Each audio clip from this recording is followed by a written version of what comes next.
He was lying in like a pool, literally a pool of blood. I remember just thinking, what am I going to say? What do you say to his mum or dad? I think I was just in disbelief. I couldn't comprehend what he'd said. I didn't even question what he said. I don't even think I spoke. You couldn't touch him. He wasn't yours anymore. He was a crime scene. Someone knows who's done it. And I know people must be frightened, but they've got to think that they can't leave this killer out there. It seems that this police investigation is now focusing on the killer being somebody who was aged between 13 and 15, just a few years older than the child that they killed.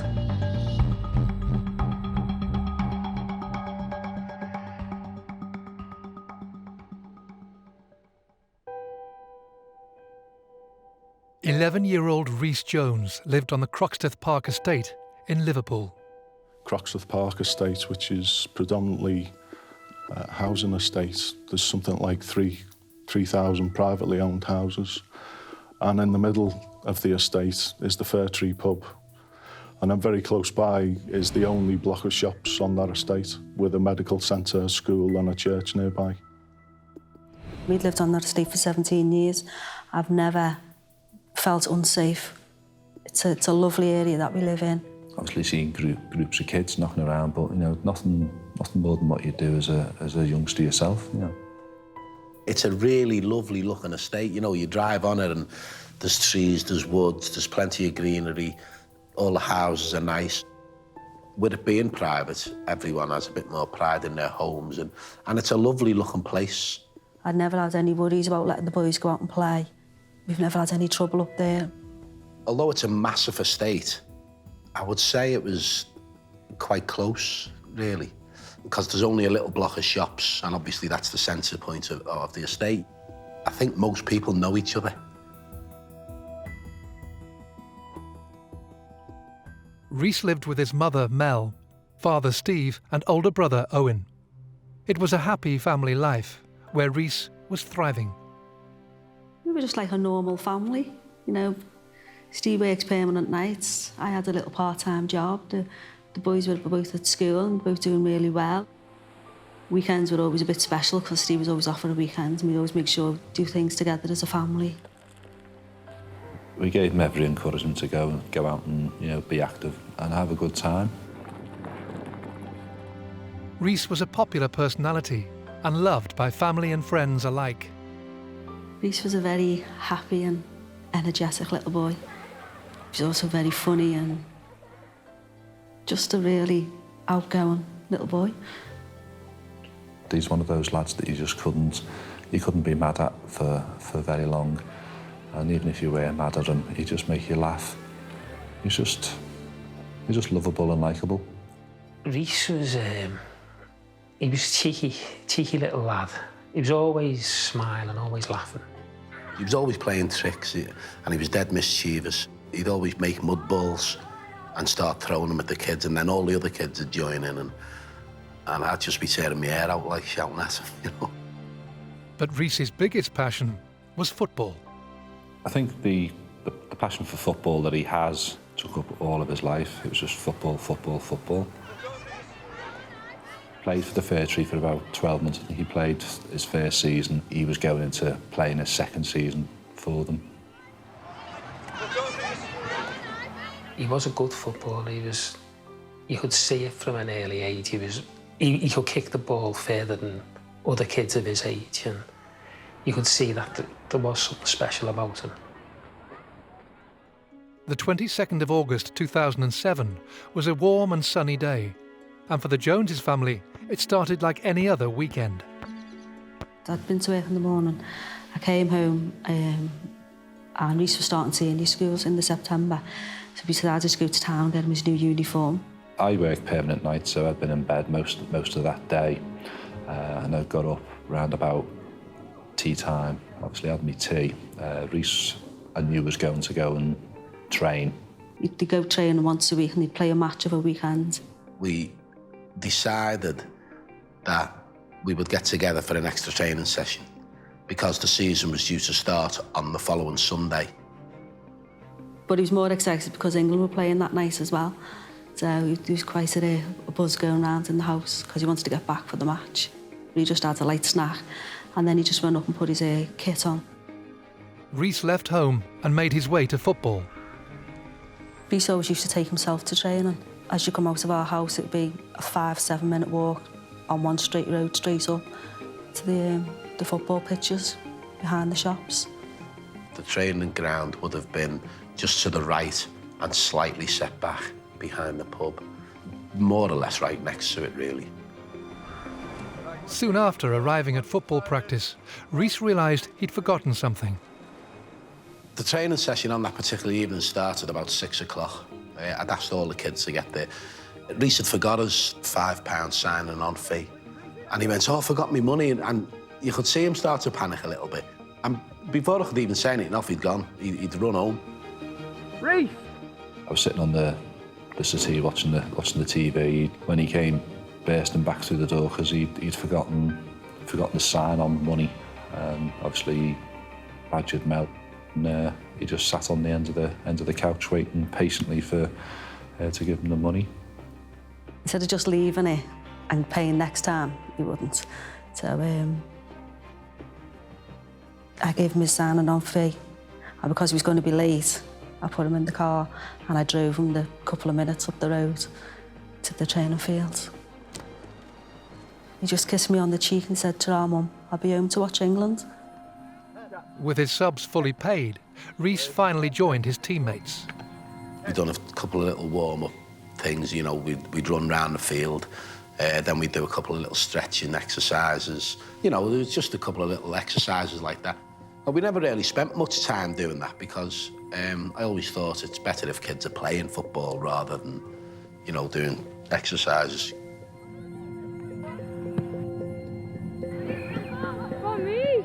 After a successful training session, Rhys was ready to make his way home, looking forward to watching England play Germany that evening. I was at the back of the car with the boot open, putting stuff in, and Rhys walked past the front of the car. And he said, ta-ra. And I said, where are you going? How are you getting home? So he said, it's all right, I'll walk.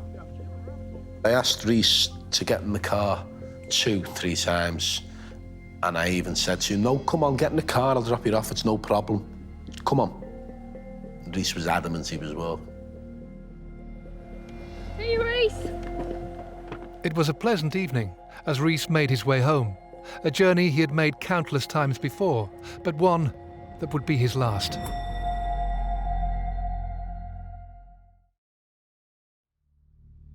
"11-year-old schoolboy Rhys Jones was a popular and passionate footballer, adored by friends and family.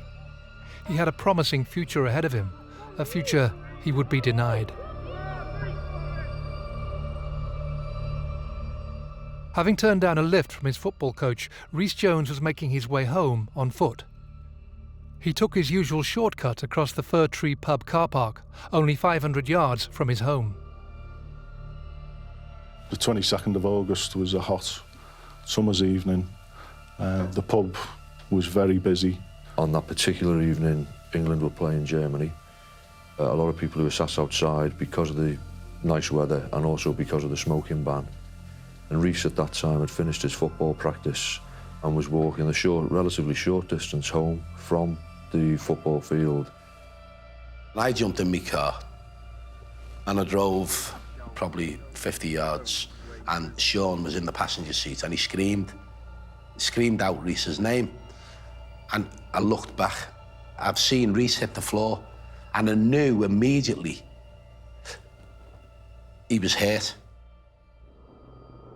The first thing that entered my head was he slipped. So I slammed the brakes on in the car and I jumped out. But by the time I'd done that, Sean had opened the door and jumped out. So he got to Rhys before I did.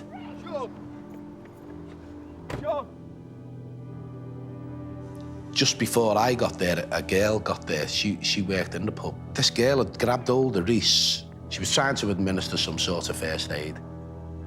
He was lying in like a pool, literally a pool of blood. The girl was shouting to me, he's been shot. Call an ambulance! It's just that bit, seeing him. Sean was hysterical. So I'm shouting to Sean, he'll be all right, but I just froze, I was numb, I couldn't have done anything at all. The first thing I done was get my phone out and I phoned the ambulance and the police. And all the time, Sean's running around hysterical and I'm trying to say to Sean, he'll be okay, don't worry. A distressed Steve didn't have Rhys's home number, so he frantically called local resident and fellow Fir Tree football coach, Tony Edge. I could hear the panic in his voice, and he said, Tony, I don't know what to do. Rhys has been shot. I started to shout a little bit. Just get round there and get his mum and get her here now, immediately. I remember just thinking, what am I going to say? What do you say to his mum or dad when they answer the door? Rhys's football coach, Tony, raced over to the Jones family home. Well, I was just sitting on the settee watching the telly and there was a knock at the door. And I just opened the door and Tony was just standing there. I said, Steve just rang me and he said Rhys has been shot, but I don't know how bad it is. That's all I know. And he just went, you just need to come with me now. And I didn't even have time to think, or I just ran into the living room, grabbed my keys and my phone, and I just got in the car. Well, the distance from Rhys's house to the pub car park was about a minute in the car. We were just really in silence and we were just wanting to get there as soon as possible. I think I was just in disbelief. I couldn't comprehend what he'd said. I didn't even question what he said. I don't even think I spoke. A stunned crowd had already started to gather round Rhys. It seemed like there was hundreds of people all around. I couldn't see anything at first. I got out the car and I just heard someone shout, "Here's his mum."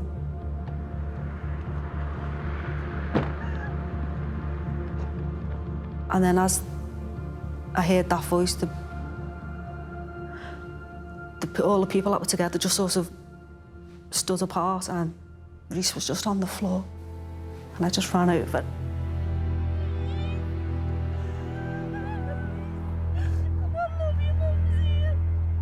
I could nearly even see where he was hit. I could just see the pool. He was lying in a pool of blood.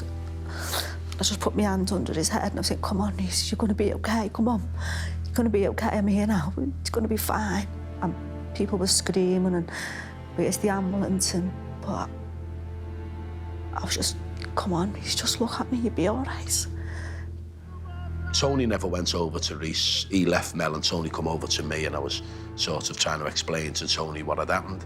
When I saw Steve, he was distraught, he was in tears and,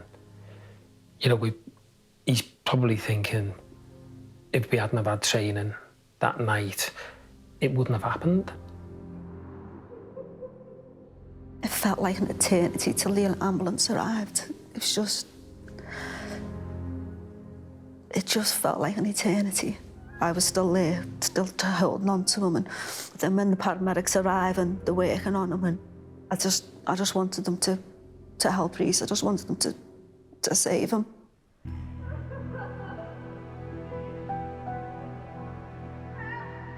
I think I was on the M57 driving along when I got a call off Mel. And it was a very, very short call just saying that, "Steve, you need to come home. Rhys has been shot." And the first thing that went through my mind was that some kids had an air rifle or an air pistol and they, let off a pellet or something and it struck him and, lodged him or whatever it was. I didn't, for one instant, think that it was a proper firearm that he'd been shot with. Well, when we got to the hospital, everyone was there waiting for us. They're all working on them and there's a whole team of people and you're thinking, "Oh, it's going to be okay, they're going to..." And they allowed me and Steve to go in and we were rubbing his legs and took his boots off, and we were rubbing his feet and they were telling us to talk to him and while they were all working on him and we were thinking, "It's going to be okay, it's going to be okay," because they know what they're doing and they can see him, but they tried so hard, didn't they?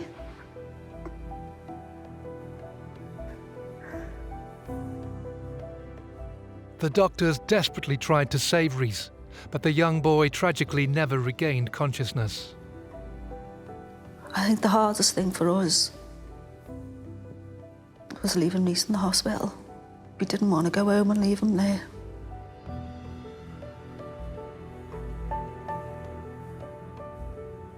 You couldn't touch him. He wasn't yours anymore. He was a crime scene.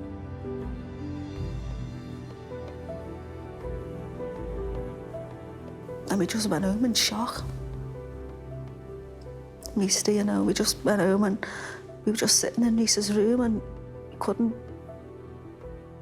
we just all started crying. We couldn't understand what's happened.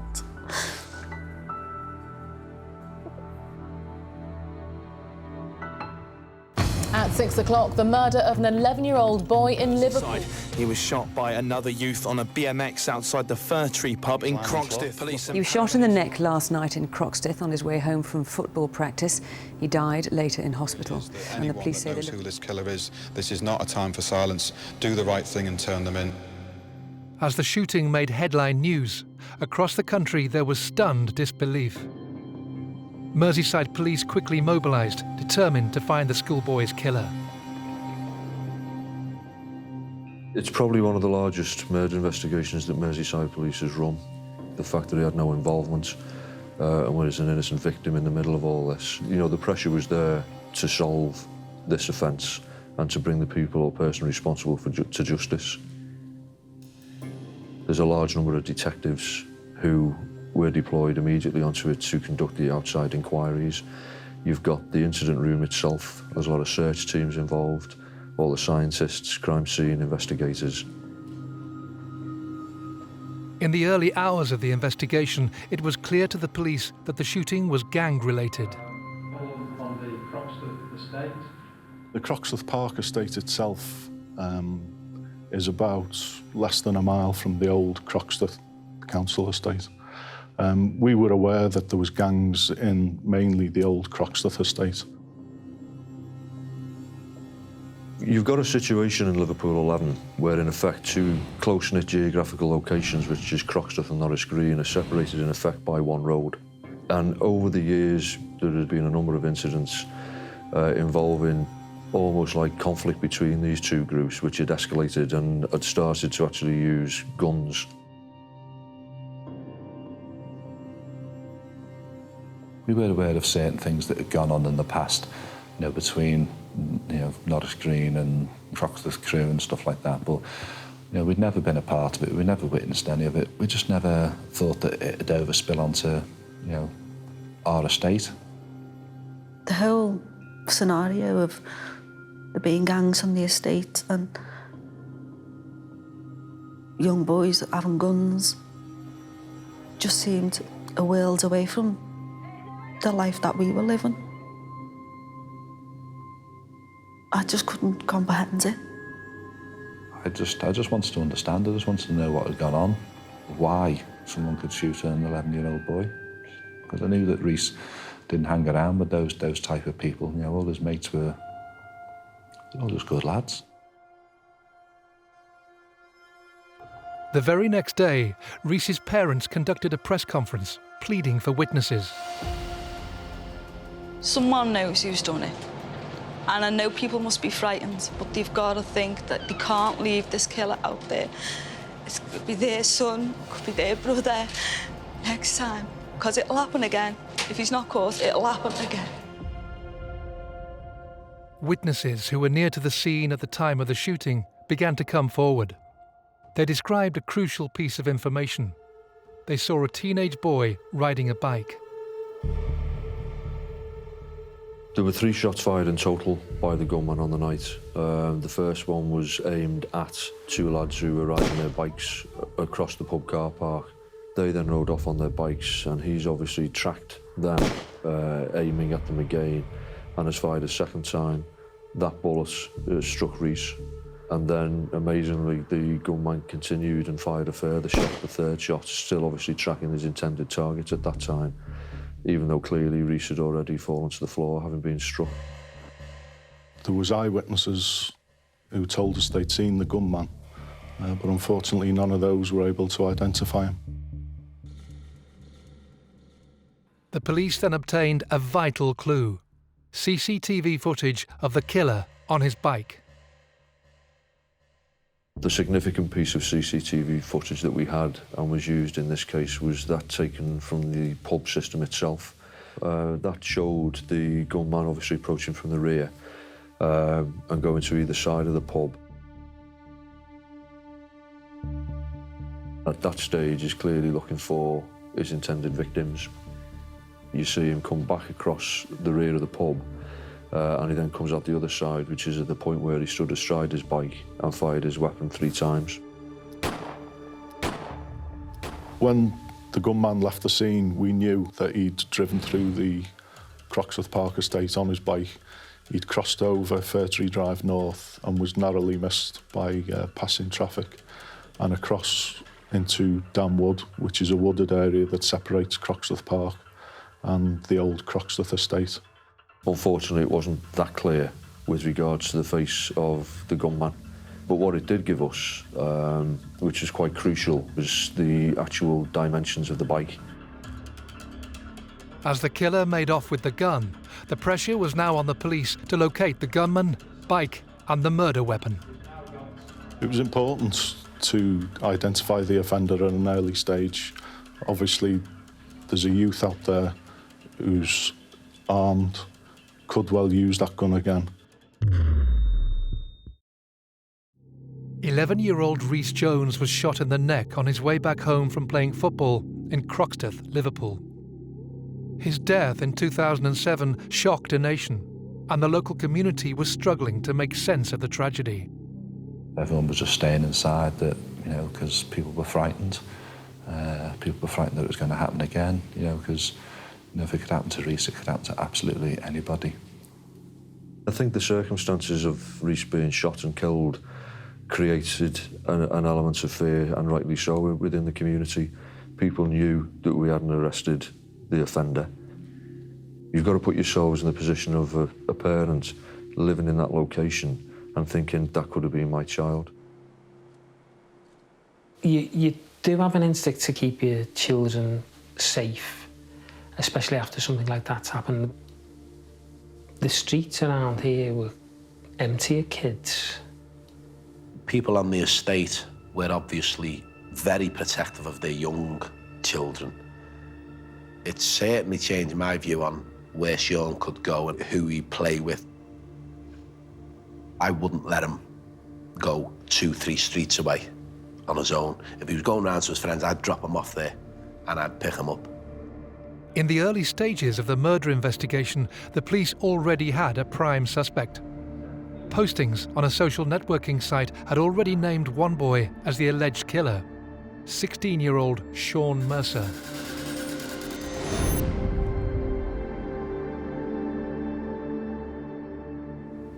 You did hear teenagers saying things, and obviously Mercer's name was all over the internet that night. Mercer had a number of previous convictions, only a small amount for relatively minor crime. There was an ASBO in force against him at the time, but he was well known to the local police as being one of the youths who caused trouble, and he was related to the Croxteth crew.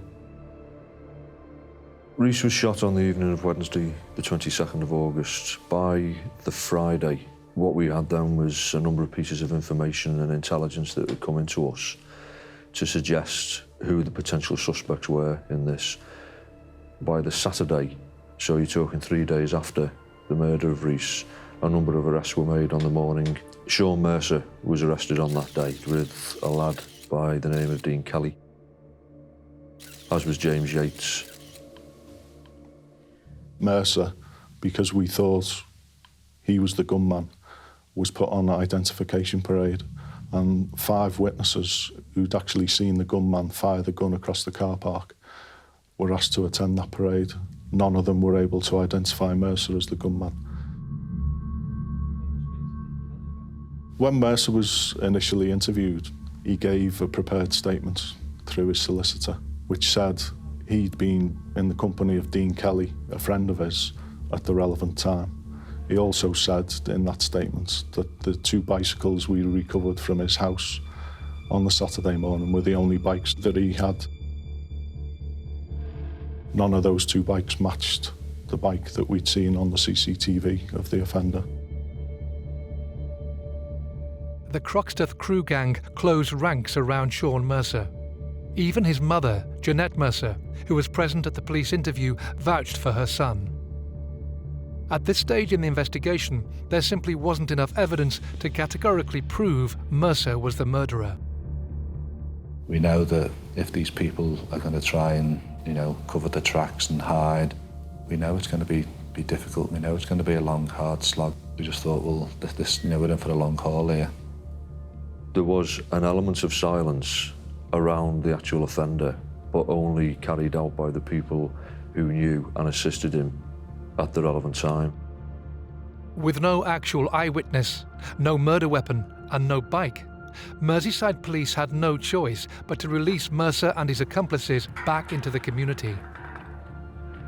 It was frustrating letting Mercer go. Everything at that stage was pointing towards him being responsible for the murder of Rhys. And we knew at that stage that it was going to be quite a long and protracted inquiry. The name of the offender is being mentioned in the community and was quite widely known. I mean, we specifically asked that we didn't want to know any names from the onset, is that, because there was a lot of rumours going around, there was a lot of, the reasons why and how and stuff like that. Personally, we didn't want to know. We knew there was names being bantered about, but we didn't want to know until that person was actually charged with Rhys's murder. We didn't want to know. We had to get the evidence sufficient to charge and build an appropriate case to put before the Crown Court. We just can't put people away whilst we gather the evidence. If you're the killer and you're watching this, turn yourself in. Similarly, if you know who is the gunman or who put the gun in his hand, do the right thing. And I think if someone had walked into a police station and held a hand up and said, I'm the person responsible, or, I'm in connection with it, then, it makes things a lot easier, not only for the police, but obviously for us. On the 6th of September 2007, thousands of mourners gathered at Liverpool's Anglican Cathedral for the funeral service of Rhys Jones. With emotions running high, the pressure was on Merseyside Police to find the gun and the missing bike, which would crucially link prime suspect Sean Mercer to the crime scene. In a desperate bid to uncover the alleged killer's movements, the police turned to mobile phone intelligence. There was 2 calls made to Mercer before the murder of Rhys, and obviously what we would infer from that is that they were calls to say that the intended victim was in the area. Police used Mercer's phone logs and CCTV footage to establish the sequence of events around the time of the murder. He left on his bike just after 6 o'clock, and from there he went into the old Croxteth estate, where he was captured on a number of CCTV cameras riding his bike, and we believe he actually collected the gun that he used to kill Rhys from James Yates's girlfriend's house on Croxteth estate. We established that the offender, having taken possession of the gun, he then went and carried out the shooting, obviously striking Rhys in that process. Following the shooting, Mercer rode off to the home of a 15-year-old boy, referred to as Boy M. We believe Mercer chose Boy M's house for a number of reasons. A, it was the closest of his associates to the Croxteth Park estate, so he could get there quickly and get off the streets as quick as possible. And also, Boy M was only 15 years old at the time, and while not a member of the Croxteth crew, he had been involved in gang activity. He was young, he had behavioural problems himself, and Mercer knew he could tell Boy M what to do, and Boy M would do it. It was from Boy M's house that Mercer hatched his plan.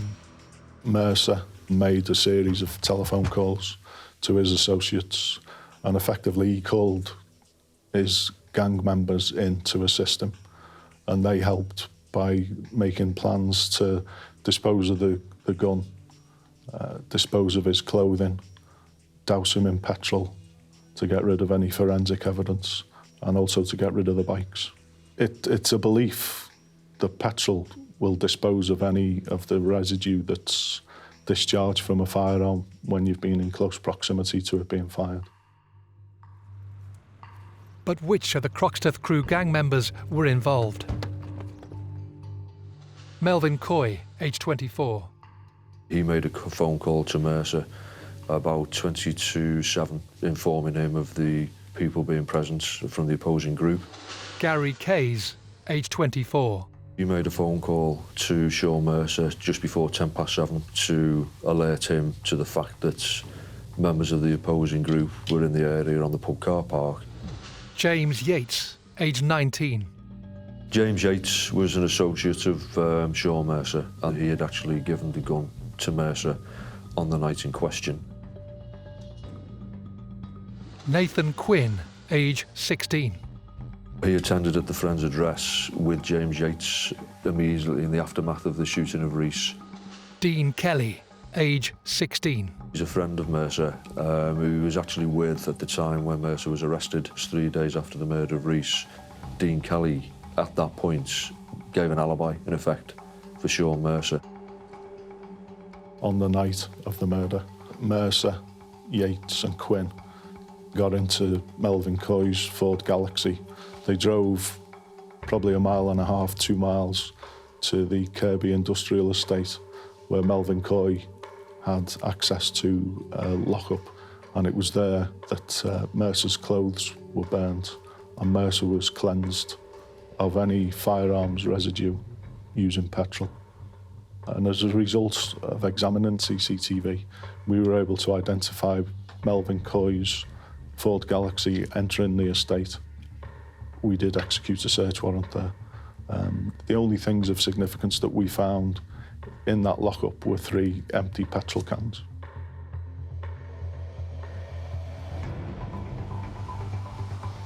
Having quite clearly established Sean Mercer's movements, the police needed to trace what had happened to the murder weapon.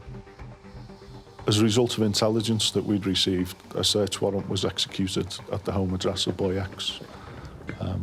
In the loft, we recovered a Smith & Wesson revolver, a self-loading pistol and ammunition that fitted both of those guns.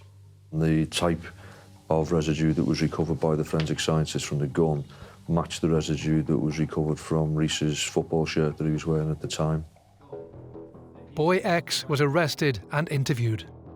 He gave us an account that Mercer had phoned him, told him to come up to Boy M's house, went into the house and was confronted by Mercer, who gave him the package and told him to take it back and hide it. Our Boy X was petrified. He felt intimidated by Mercer. Mercer called Boy X because he knew of him and knew him from the area, but Boy X was not a member of the same group that Mercer was. Boy X took the gun to his home address and he left it in the back garden. And then on the Sunday, another associate of the main offender moved that gun into the loft of Boy X's address. With such a crucial statement, Merseyside Police took the unusual decision to file an application with the Crown Prosecution Service to offer Boy X immunity. The use of that legislation is very, very rare, and particularly where a youth is concerned. Witness testimony from Boy X was a major part in the inquiry. The evidence was slowly mounting against Mercer and his gang. As the police were waiting to hear back from the CPS, they still needed to track down a vital missing piece of the evidence that would bring Mercer to justice. In August 2007, schoolboy Rhys Jones was gunned down by a teenage killer riding a bike. Merseyside Police arrested and questioned various youths from Liverpool's notorious Croxteth crew gang, including prime suspect Sean Mercer. But despite having to release Mercer and his gang members as they carried out further investigation, the police were quickly converting intelligence into evidence. Having recovered the murder weapon, the police were now awaiting approval from the CPS to see whether boy X would be granted immunity if he testified against Mercer. But there was still the question of the missing bike. The bike that Mercer had used, we knew had gone back to his home address later that evening from witness accounts. But from his home address, we didn't know where it had gone, and it remained outstanding. The police launched a fresh appeal to help trace the bike. Following our press appeal, a member of the public came forward and said that he'd been cycling himself in the Kirby area near to the industrial estate, and he'd found the bike frame minus its wheels and taken it back. Forensic examination of the bike revealed Mercer's DNA on the bike itself. Mercer's mother, knowing that he had possession of that bike, she deliberately misled the police during the search by saying that bikes that we recovered at the offender's home address were the only bikes that he owned, and she repeated that fact during a later police interview. There's a huge difference between even believing that her son had done it and actually deliberately lying during police interviews, during the police search, and quite clearly trying to frustrate the police investigation. We'd recovered the bike frame, we'd recovered the gun, and we had other witness accounts which basically blew Mercer's alibi away. All that remained was a decision from the Crown Prosecution Service on boy X. In April 2008, the CPS had made their decision.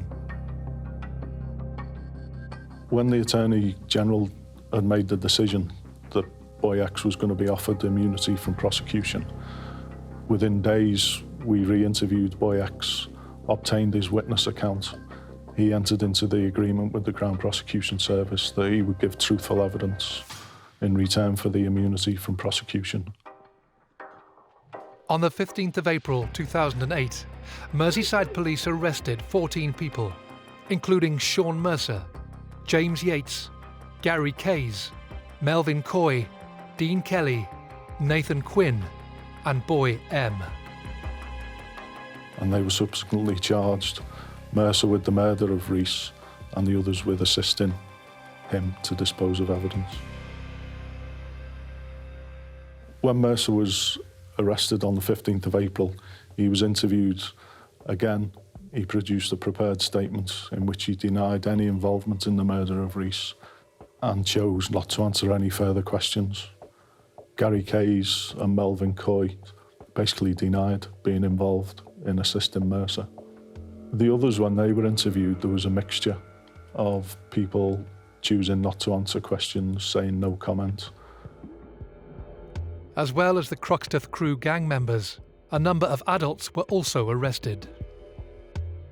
Because we knew Jeanette Mercer had lied to us when she'd made witness statements, saying that Sean Mercer had only had the 2 bikes we'd recovered from the house, and because she had possession of his mountain bike on the night of the murder, a decision was made to arrest her. At his house? She denied any involvement. Unless somebody had taken them? James Yates's parents, Francis and Marie Yates, were heavily involved in trying to assist Mercer and their own son. We know that Francis and Marie Yates burnt a SIM card that the police failed to find when they'd searched James Yates's house, and that was the SIM card that he'd been using at the time, and that was crucial evidence. I think it was shocking, sort of like the help that they got, and it wasn't, so much as, Mercer and his mates that sort of like, took him away, whisked him away and doused him with the petrol, got rid of evidence, got rid of the bike and stuff like that. But it's the adults that were involved with it as well. Almost 14 months after Rhys's murder, the trial took place at Liverpool Crown Court. Sean Mercer pleaded not guilty. Throughout the trial, Mercer and his 6 associates were in the dock and frequently would be laughing and joking and not listening to what was going on. And it was an 11-week trial, and it was a terrible ordeal for us to go through and to listen to, and you're scared to let your emotions out because you think if you do, you're never going to stop crying. You're never going to pull yourself together again. I think it's fair to say that the behaviour of Sean Mercer and all those people in the dock with him at that time was poor, to say the least. This was all done in front of Rhys's mum and dad as well. I think that is unforgivable, but I also think it actually shows the type of people that we're dealing with here. The jury found Mercer guilty of the murder of Rhys Jones. He was sentenced to 22 years in prison. Mercer showed no remorse at all. Even when he was sentenced, very little emotion on his face. He's destroyed us. He destroys our life.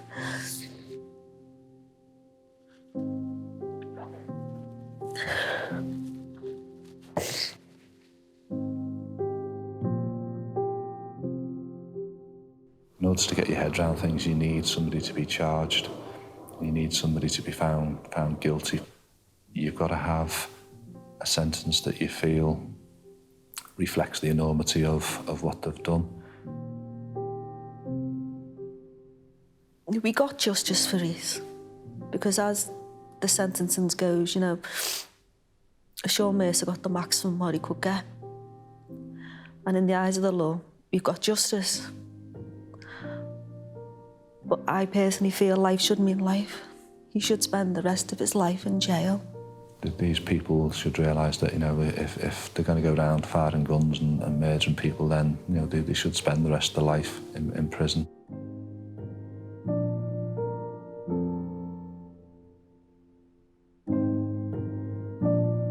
There does need to be change regarding guns and gangs. But as a parent, I don't know the answers to that. I think the police and the politicians need to sort that out.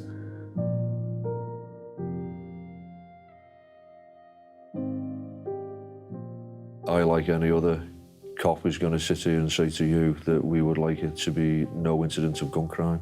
But unfortunately, there are firearms out there. There are people who are prepared to use them.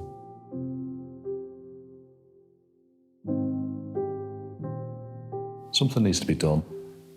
It could start with tougher sentencing, you know, give the judges the tools to do the job, get these people off the streets, you know, get them to learn the lesson that, you know, if you're going to get caught with a gun, you're going to end up with a hefty sentence, and, you know, and make them serve that sentence. But Rhys's death would not be in vain. We've set a charity up in Rhys's name. It's the Rhys Jones Memorial Fund. The charity is to raise enough money to build a much-needed community centre in Croxteth Park, where we live.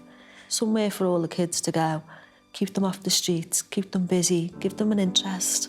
I work quite closely with Steve Gagan, which is, we do a soccer competition each year for the kids. Fir Tree take part, you know, the old lads that Rhys used to play football with, and it's a really, really good competition. Rhys just lived for football. Everything evolved around football. And in terms of keeping Rhys's memory alive, then the most appropriate way to do it is through football. I just remember Rhys as being a really bubbly, lovable lad. He just make you laugh. I just remember Rhys smiling. He was always smiling, he was always laughing, always joking around. And he was always his most happiest when he was playing football.